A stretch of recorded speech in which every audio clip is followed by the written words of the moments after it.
Hi guys, welcome to Khushi's Kitchen. Today I am going to prepare a Bengali dish named Kacha Aam Diye Tog Dal recipe from my home style cooking recipes. If you like the recipe, then press the like button and share it more with your family, friends and relatives too. Please consider the channel Khushi's Kitchen for subscription and press the bell icon to get notified of my new upcoming cooking video recipe updates in advance.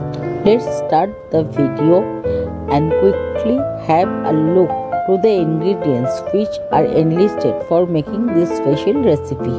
The ingredients list with detailed measurement are given here on the front page after starting the video. So you can pause the video and check the list in details. While cooking, I will also dictate the same step by step. কাঁচা আম দিয়ে ডাল বাঙালির একটি জনপ্রিয় খাবার। এটি প্রধানত গ্রীষ্মকালে সবার বাড়িতেই হয়ে থাকে। আমার বাড়িতে কিভাবে হয় সেটাই আজকে আমি আপনাদের সঙ্গে শেয়ার করতে চলেছি।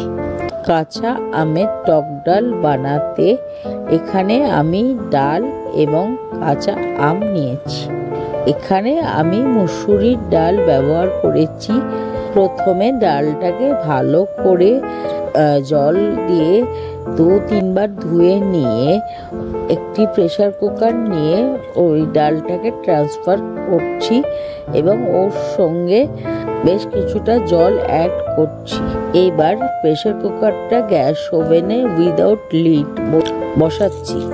যখন ডাল এবং জল একসঙ্গে ফুটে উঠলো, ঠিক এই স্টেজে দেখুন আমি এই ফেনাটাকে রিমুভ করে দিচ্ছি হাতার সাহায্যে। এরপর ওর মধ্যে পরিমাণ মতো নুন এবং হলুদ গুঁড়ো অ্যাড করে প্রেসারের ঢাকনাটা লাগিয়ে একটা সিটি দিয়ে নিচ্ছি।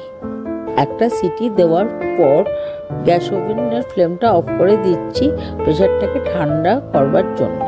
এবারে একটা কাঁচা আম নিয়ে তার খোসাটা পিল অফ করে তাকে লম্বা লম্বা করে কেটে নিচ্ছি। দেখুন ঠিক এই রকম। প্রেসারটা যখন ঠান্ডা হয়ে গেল, প্রেসারটা খুলে ভালো করে ডালটাকে একবার ঘেটে নিচ্ছি।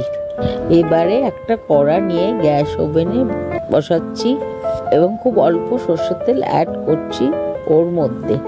তেলটা গরম হয়ে যাওয়ার পর ওই গরম তেলে অ্যাড করছি শুকনো লঙ্কা, গোটা সর্ষে, বেশ কিছুটা কারি পাতা এবং হিং। এই সকল উপকরণগুলো ফোড়ন হিসাবে আমি ইউজ করছি। যখন ফোড়নটা বেশ কিছুক্ষণ নাড়াচাড়া করলাম এবং ফোড়ন থেকে একটি সুগন্ধি বেরোতে শুরু করলো, তখন প্রথমে ওর মধ্যে কেটে রাখা আমটা অ্যাড করে দিচ্ছি এবং মিনিট 2-3 ধরে নেড়ে চেড়ে ওই ফোড়নটার সঙ্গে মিশিয়ে নিচ্ছি। মিনিট 2-3 পর যখন আমগুলি হালকা একটু নরম হয়ে গেছে, সেই সময় আমি প্রেসার কুকার থেকে পুরো ডালটা ঢেলে দিচ্ছি এবং ওর সঙ্গে বেশ কিছুটা জলও অ্যাড করে দিচ্ছি। এবারে ডালটা 1-2 বার ফুটে উঠলে ওর মধ্যে পরিমাণ মতো নুন এবং চিনি অ্যাড করছি এবং আরও 3 to 4 মিনিট কুক হতে দিচ্ছি কড়ার উপরে ঢাকনা দিয়ে। বেশ কিছুক্ষণ পর ঢাকনাটা খুলে চেক করছি আমটা সেদ্ধ হয়েছে কিনা। এখানে আমার আম খুব ভালো করে সেদ্ধ হয়ে গেছে। এবারে আবারও একবার নুন মিষ্টিটা অ্যাডজাস্ট করে নিচ্ছি। নামানোর আগে বেশ কিছুটা কারি পাতা অ্যাড করছি এবং ডালটাকে 2 থেকে 3 বার আরও ফুটতে দিচ্ছি। এরপর কড়ার উপরে একটি ঢাকনা দিয়ে গ্যাস ওভেনটা অফ করে দিচ্ছি। তৈরি হয়ে গেল বাঙালির জনপ্রিয় সুস্বাদু কাঁচা আম দিয়ে টক ডাল, best serve with steam rice. কাঁচা আমের টক ডাল বানাতে এখানে আমি মসুরির ডাল নিয়েছি, কিন্তু আপনারা যে কোনো ডাল দিয়ে এই টক ডালটি বানাতে পারেন।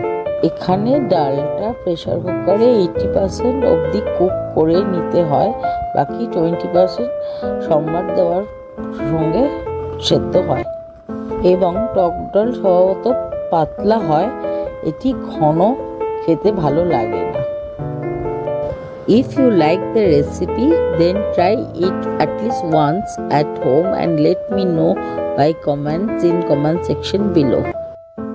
As this recipe is very easy to prepare, it will also take a very little time for preparing. As well as today's video is up to this for the time being, and will be coming back soon with a new cooking recipe soon. Thanks for watching. Thanks to all.